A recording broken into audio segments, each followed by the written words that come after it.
When we trust the process of storytelling, a beautiful journey emerges, and with each step we take, a new voice is heard, a new story comes to light.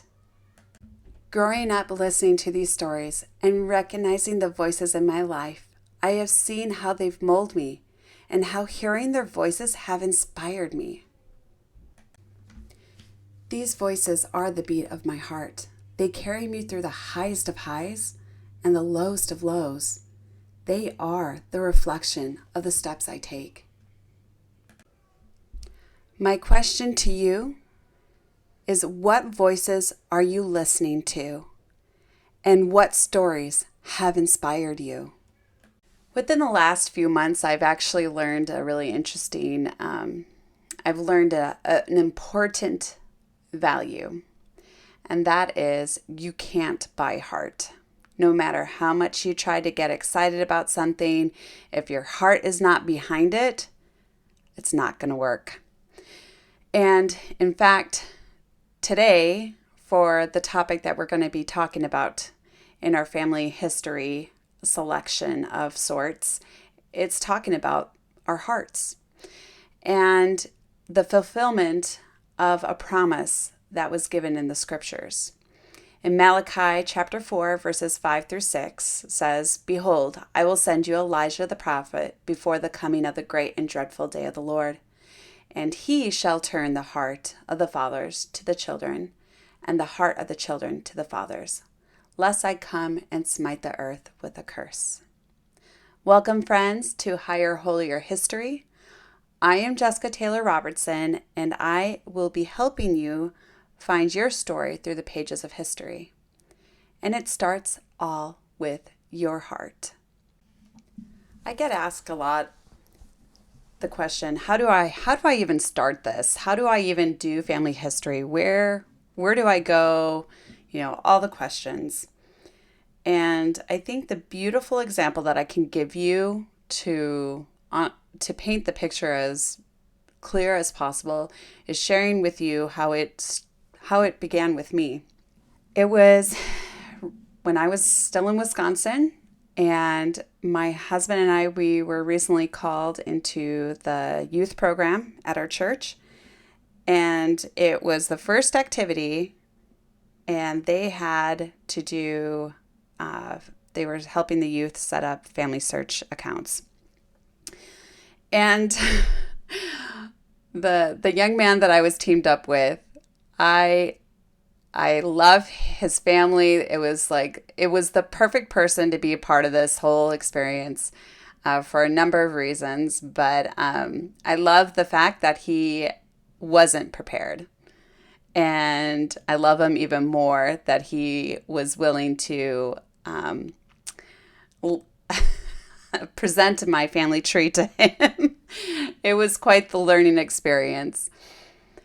So anyways, since he wasn't prepared, and my background was, my uncle, he did the family history work. He said it's done. And, I kind of had beat my chest type moment.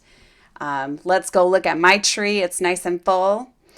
And so I signed into my account and I just started clicking the arrows, and the tree got bigger and bigger and bigger. Well, during that time, I started feeling really uncomfortable and feeling uneasy. And I'm like, wait a minute, I shouldn't be feeling these feelings. Why am I feeling these feelings? We're at a youth activity. We're doing the Lord's work, right? Why am I feeling these feelings? And I started praying to myself, praying within, and I was asking Heavenly Father, why? Why was I feeling this way? And the voice came and said, start from the beginning. And I was like, excuse me? What? I'm not going to start from the beginning. What? And the voice came again and said, start from the beginning. And I'm like, okay, my screen is full of names. Why do I have to start from the beginning? Like, I don't need to start from the beginning. Are you sure I really need to start from the beginning? And the Spirit came back in and said, start from the beginning. I'm like, okay, all right, I hear you. I'm going to start from the beginning. And that, my friends, was the moment that I had my Spirit of Elijah visitation. And it was just a simple little act. It was nothing big, grand, or glorious. But in the moment, the Spirit came in and turned my heart. And so, what I want to share with you is that we start at the beginning. We start where we're at. And here's a picture that kind of reflects all of our journeys all in one. Sometimes we're given a full tree and we're like, hey, our work is done. I don't have to worry about it. But then sometimes we kind of get focused on a branch because we're focused on certain histories, certain timelines, and maybe one family member has a more interesting past than another, and we are just focused on that. And then sometimes we're given like a whole bunch of leaves in a bowl, and we're like, I don't even know which tree this belongs to.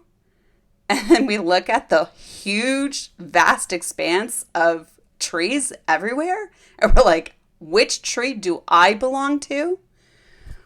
Or maybe we're just starting with one single leaf. And that single leaf is you. And that's where you need to start. You need to start with you. You are the beginning. And through you, you can grow your tree and you can explore. And this is where it all starts. And so what I would like for you guys to do is just take the time to just ponder that. Even if you don't feel like doing family history work and you're just here to listen to the stories that I share, I want you to just kind of, have a moment of self-reflection. Find out what it is in you that you want to explore. I mean, you're here for a reason, obviously, but I want to know, who you are and why you're here. And I think a lot of the answers reside within us, and we just have to unlock it. And so today, for your assignment, I want you to have that moment. I want you to look at your heart and see what has been stored within. And let's start peeling back the layers and see what maybe voices from the past have had instilled in your heart, certain messages, certain stories. So, yeah, let's start. Let's start with your hearts.